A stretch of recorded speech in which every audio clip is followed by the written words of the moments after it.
Hello दोस्तों, आप सभी का स्वागत है एनीमे की इस दुनिया में। तो इस एपिसोड के स्टार्टिंग में जब उन्होंने एक ड्रैगन को मारा ही था कि तभी उन्हें खबर मिलती है कि अभी उनकी तरफ एक ड्रैगन का झुंड आ रहा है, जिस पर प्रिंसिपल आकर कहता है कि किंग ने ऑर्डर दिया है कि तुम सभी इस देश का शील्ड बनोगे और इसकी रक्षा करोगे। जो सुनते ही एनोस उन्हें एक चुटकी में ही गायब कर देता है और कहता है कि जैसा वो चाहते थे मैंने उन्हें शील्ड में बदल दिया है। इसके बाद बॉडी बिल्डर सबसे कहता है कि चलो उन ड्रैगन्स को हराने के लिए कोई स्ट्रेटेजी बनाते हैं, जिस पर एमिलिया बाकी सभी स्टूडेंट से पूछती है कि क्या सब इसके लिए तैयार हैं? जिसके जवाब में सब एकदम फोकस के साथ सामने देख रहे होते हैं और ये देखकर एमिलिया समझ जाती है कि वे सब लोग इस लड़ाई के लिए पूरी तरीके से तैयार हैं। और फिर वो आगे डीटी से कहती है कि अभी हम उन ड्रैगन्स का सामना करने जाएंगे, जिस पर डीटी पूछता है कि क्या तुम्हें हमारी मदद नहीं चाहिए, हम क्या निठल्ले हैं? जिसके जवाब में एमिलिया कहती है कि भले ही आपकी मदद से हमें ड्रैगन्स का सामना करने में आसानी होगी, लेकिन हमें ये काम खुद से ही करना होगा क्योंकि इस लड़ाई में ही हमारी प्राइड है। तो वहीं इस तरफ एनोस एलेनोरा और जेसिका को हीरोज एकेडमी के स्टूडेंट्स का साथ देने के लिए कहता है। तो वहीं वो साशा और मीशा से कहता है कि हीरो एकेडमी के स्टूडेंट्स अभी ड्रैगन्स का सामना करने वाले हैं, तो हमें भी कुछ करना चाहिए। इसके बाद एमिलिया एक प्लान बनाकर कहती है कि एंशिएंट टाइम में जिस रास्ते से होली वाटर प्रोवाइड किया जाता था, हम लोग उसी रास्ते पर दोबारा होली वाटर डालकर पानी के अंदर से जाएंगे और ड्रैगन के सामने जाकर उन्हें रोक लेंगे। फिर आगे अपने प्लान को फॉलो करते हुए वो उस टनल के अंदर होली वाटर बहा देते हैं और उसके अंदर से गुजरते हुए एक जगह पर निकल आते हैं। फिर आगे एमिलिया छोटू से कहती है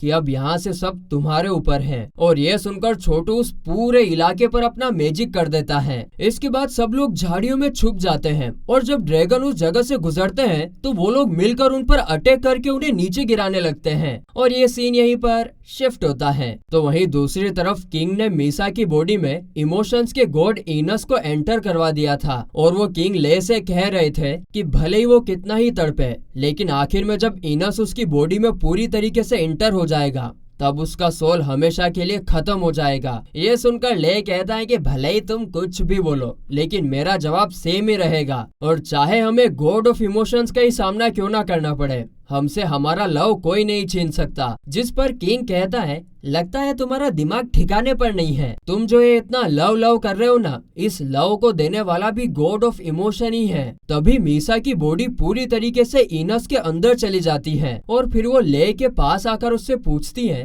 कि अब जब मैं ऐसी बन चुकी हूँ तो क्या तुम अब भी मुझसे प्यार करने के काबिल हो? जिसके साथ ही ये सीन यहीं पर शिफ्ट होता है। अरे राइटर भाई साहब, इसका जवाब तो दिलवा देते यार, अब इतनी देर से क्या मीसा बैठी रहेगी? अब मैं तो दूसरा सीन एक्सप्लेन करूंगा।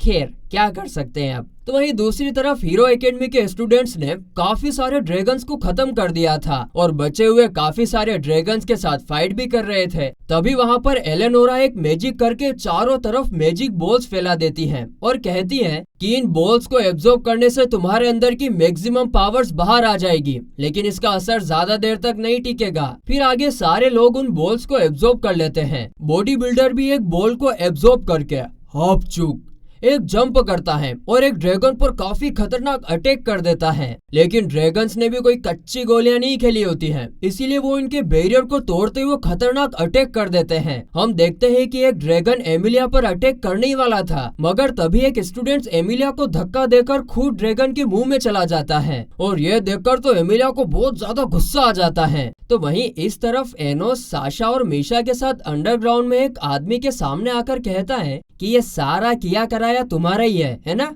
तुमने उन ड्रैगन्स को रिलीज किया था ना? जिस पर वो आदमी दोबारा से कोई मैजिक करने वाला होता है, मगर एनोस उसके मुंह पर एक भड़िंग करके लात मार देता है और उसे रोक देता है। आगे एनोस उससे पूछता है कि तुम ये सब किसके ऑर्डर पर कर रहे हो और क्यों कर रहे हो? जिस पर वो आदमी एनोस को जवाब देने से मना कर देता है, मैं नहीं बोलूंगा। तभी एनोस कहता है कि बहुत होशियार बन रहा ना, तो रुक। वो उसके गले में एक मैजिक करके एक पट्टा लगा देता है, जिससे उसे काफी ज्यादा दर्द होने लगता है और वो बात करने के लिए मान जाता है। अरे भाई साहब, अब क्या करें यार, ये लातों के भूत बातों से कहाँ मानते हैं। आगे वो बोलता है कि ओरेकल ने ऐसा करने के लिए ऑर्डर दिया था। उसने गैरेडाइट के लोगों पर ड्रैगन से अटैक करने के लिए बोला था, क्योंकि जैसे ही वो सारे लोग ड्रैगन्स के पेट में चले जाएंगे तो हमारी तरह गोड्स के गुलाम बन जाएंगे। तभी वहाँ पर उस आदमी के कुछ साथी भी आ जाते हैं, जिन्हें देखकर एनोस मीशा और साशा से कहता है कि अब उन्हें तुम दोनों को ही संभालना है और अंडरग्राउंड से बाहर मत जाने देना उनको। इतना कहकर एनोस वहाँ से फुर्र चला जाता है। इसके बाद मीशा और साशा अपना मैजिक करके एक ही बॉडी में ट्रांसफॉर्म हो जाते हैं। आगे जब एक आदमी उन पर अटैक करता है तो वो उसके अटैक को रोकते हुए वहीं बर्फ में उसको जमा देते हैं। ये देखकर बाकी के दो आदमी कहते हैं कि ये तो एक गॉडेस की पावर है, क्या तुम गॉडेस ऑफ एब्सर्डिटी हो? जिस पर वो कहती है कि हम कोई गॉड वॉड नहीं है, अपनी बकवास बंद करो। तो वहीं इस तरफ छोटू अभी अपना कोई एक मैजिक करने के लिए तैयारी कर रहा होता है, मगर तभी एक ड्रैगन आकर उस पर अटैक करके उसे रोक देता है, जिस पर जेसिका और एलेनोर उस ड्रैगन पर अटैक करने लगते हैं और वो दोनों मिलकर उसे 2 मिनट में ही खत्म कर देते हैं। जिसके बाद एमिलिया छोटू के पास रहकर उसे प्रोटेक्ट कर रही होती है और अब लगभग छोटू का मैजिक खत्म होने वाला था कि एक ड्रैगन जमीन के अंदर से निकलकर उस पर मैजिक करके उसको फ्रीज कर देता है। साथ ही वो यहाँ पर एमिलिया पर भी अटैक करके उसे पानी में फेंक देता है। तभी वहाँ पर बॉडी बिल्डर आकर उसे आजाद कराने की कोशिश करता है, लेकिन इससे पहले ड्रैगन उसे भी फ्रीज कर देता है। अब ये देखकर छोटू मन ही मन काफी ज्यादा परेशान और गुस्सा हो रहा था और सोच रहा था कि काश मेरा सिर्फ एक भी हाथ बाहर निकल जाए तो मैं अपना काम पूरा कर दूंगा। और फिर आगे वो अपनी पूरी जान लगाता है, जिससे उसका एक हाथ टूटकर बाहर गिर जाता है और वहाँ जमीन में एक दरार बन जाती है। और अब इससे होता क्या है कि टनल का होली वाटर अब छोटू के बनाए हुए मैजिक सिंबल्स के अंदर चला जाता है। और फिर यह देखकर एमिलिया वहाँ पर अपना मैजिक कर देती है, जिससे चारों तरफ काफी सारे अटैक्स होने लगते हैं और एक एक करके सभी ड्रैगन्स गिरकर मारे जाते हैं। और ये सीन यहीं पर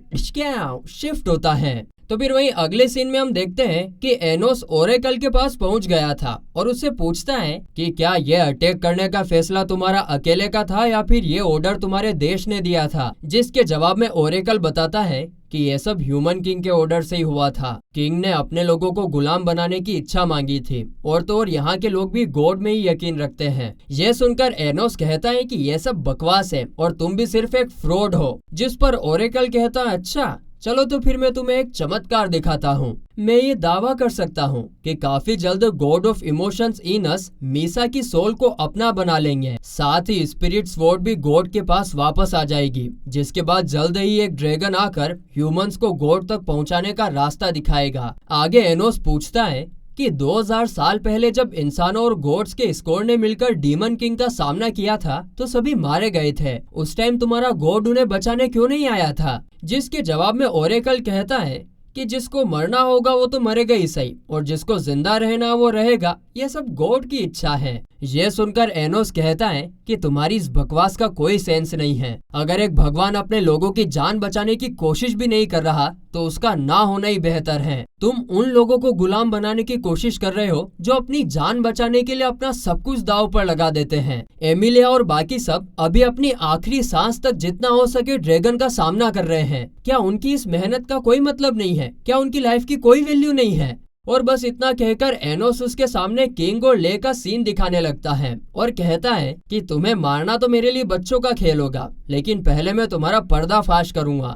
तभी सीन शिफ्ट होकर ले की तरफ जाता है, जहां मीसा अभी पूरी तरीके से इनस की बॉडी में एब्जॉर्ब हो चुकी थी। और फिर वो ले के पास आकर पूछती है कि अब तुम मुझे मेरी इस हालत में प्यार नहीं कर पाओगे। जिसके जवाब में ले कहता है कि मैंने तुम्हें पहले ही बताया था, जब तक तुम मेरी मीसा हो तब तक मैं तुम्हें प्यार करूंगा, चाहे तुम्हारा रूप कैसा भी हो जाए, मुझे उससे कोई फर्क नहीं पड़ता। और तुम्हारा ये फॉर्म भी काफी प्यारा है। और तभी अचानक से मीसा एक मैजिक करके ले को आजाद कर देती है और यह देखकर किंग के होश उड़ जाते हैं। तो मीसा कहती है कि मैंने तुम्हारे उस गार्डियन को अपने काबू में कर लिया है। इतना कहकर मीसा फेक डीमन किंग के फॉर्म में आती है और कहती है मैं एनोस हूँ, एक फेक डीमन किंग जो कि सभी गॉड्स को खत्म करने वाली है। ये देखकर किंग अपने रिंग में से एक काफी बड़े मॉन्स्टर को समन करके खुद को उसमें एब्जॉर्ब कर लेता है और तभी उसके अंदर से एक लड़की की आवाज आती है जो कि मदद मांग रही होती है, जिस पर किंग कहता है कि ये मेरी बेटी की आवाज है और उसे बचाने का यही एक रास्ता है। ये देखकर ले स्पिरिट स्वॉर्ड को बाहर निकाल लेता है और उस पर अटैक करने वाला होता है।